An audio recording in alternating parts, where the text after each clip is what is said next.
बिस्मिल्लाहिर्रहमानिर्रहीम। आज हम तीन बुनियादी कॉन्सेप्ट्स को डिस्कस कर रहे हैं, मॉलिक्यूलर मास, फार्मूला मास और मोलर मास। मॉलिक्यूलर मास और फार्मूला मास के हवाले से आपको ये फर्क जहन में रखना होता है कि जो कंपाउंड कोवैलेंट होते हैं उनका मॉलिक्यूलर मास कैलकुलेट किया जाता है और जो आयोनिक कंपाउंड्स होते हैं उनका फार्मूला मास कैलकुलेट किया जाता है। कैलकुलेट करने का तरीका बिल्कुल सिमिलर होता है, इसलिए मैं एक एक एग्जांपल आपके सामने सॉल्व करता हूं और आप उसके मुताबिक फिर कुछ आपको असाइनमेंट दूंगा जिन्हें आप सॉल्व कीजिएगा। जैसा कि मॉलिक्यूलर मास के लिए मैंने आपसे कहा कि हमें किसी ऐसे कंपाउंड की जरूरत है जो कि क्या हो, कोवैलेंट हो। जैसा कि मैंने आपके सामने एग्जांपल में एक कंपाउंड का नाम लिखा, कार्बन डाइऑक्साइड। अब कार्बन डाइऑक्साइड का मॉलिक्यूलर मास कैलकुलेट करने के दो तरीके हैं, एक हम हॉरिजॉन्टली कर लेते हैं और एक वर्टिकली करते हैं। पहले मैं आपके सामने हॉरिजॉन्टली तरीके से समझाता हूं आपको। इसका तरीकाकार ये होगा कि सबसे पहले आप एलिमेंट को आइडेंटिफाई करेंगे, C स्टैंड फॉर कार्बन, और हमें मालूम होना चाहिए कि कार्बन का एटॉमिक मास क्या है। आपने मेंशन किया कार्बन का एटॉमिक मास और उसके बाद आप एक स्मॉलर ब्रैकेट बना दीजिए जो कि इंडिकेट करेगा number of atom in this molecule.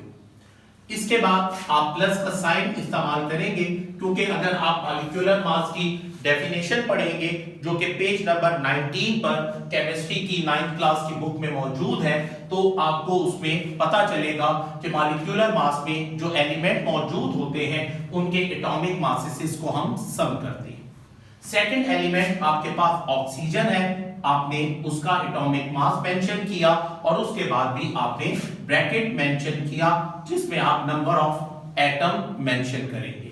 सी के नीचे कुछ नहीं लिखा जो इंडिकेट कर रहा है कि there are one atom in this molecule, and O के नीचे 2 लिखा है, that mean oxygen has 2 molecule in this compound. So 12 1s are 12 plus 16 2s are 32, और इसके बाद जब आप इन दोनों को ऐड करेंगे तो ये 44 हो जाएगा।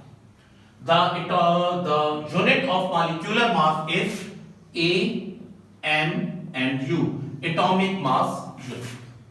इसी तरह फार्मूला मास भी सॉल्व करने का तरीका सिमिलर है, एल्युमिनियम हाइड्रोक्साइड। अब यहां पर हमारे पास पहला, अब मैं इसे वर्टिकल फॉर्म में सॉल्व करूंगा। तो देखिए पहले आप मेंशन करेंगे कि कौन कौन से एलिमेंट इस कंपाउंड में मौजूद हैं। एल्युमिनियम है, ऑक्सीजन है और हाइड्रोजन।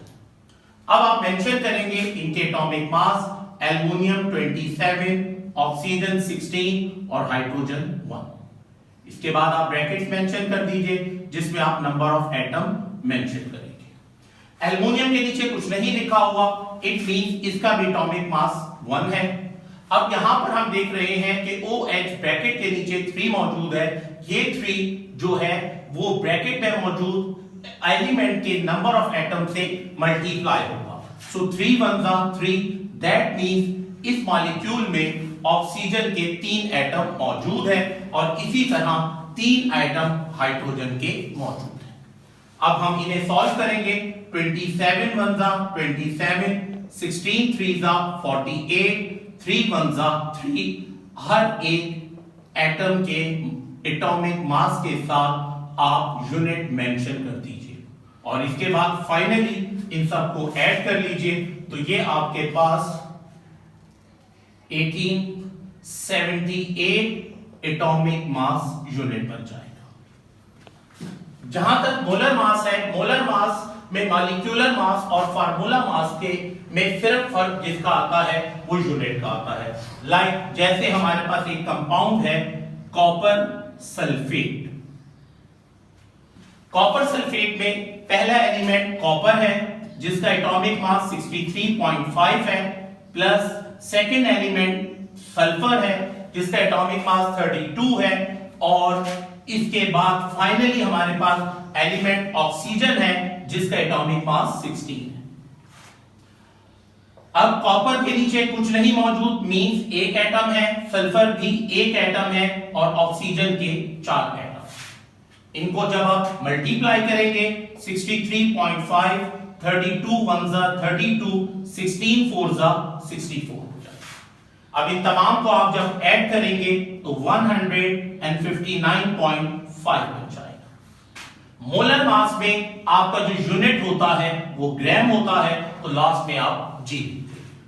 याद रहे स्टूडेंट्स कि ये पास पेपर्स में ये अलहदा से सवाल के तौर पर भी टॉपिक आ चुका है, और आप अगर अपने पास पेपर्स को चेक करेंगे तो उसमें आपको इस हवाले से 2 या 3 सालों में ऐसे क्वेश्चन नजर आएंगे जिनमें 4 नंबर या 3 नंबर के इस तरह के न्यूमेरिकल्स भी आपसे पूछे जाते हैं।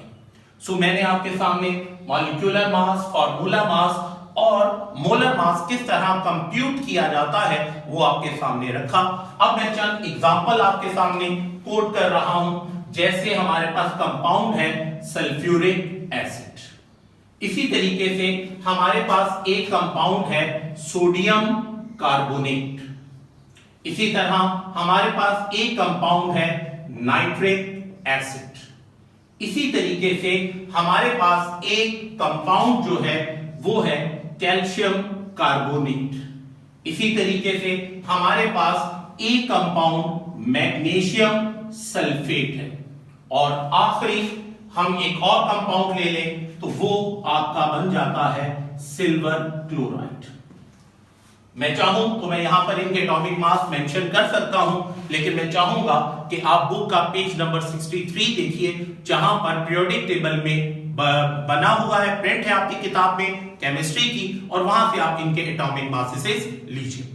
जो स्टूडेंट आरजीएस के हैं उन्हें याद होगा कि मैंने और सर अहमद दोनों ने आपको इसका पूरा ग्रुप बनाकर दिया था, टेबल बनाकर दिया था, ताकि आपको याद करने में और देखने में आसानी रहे। वस्सलाम।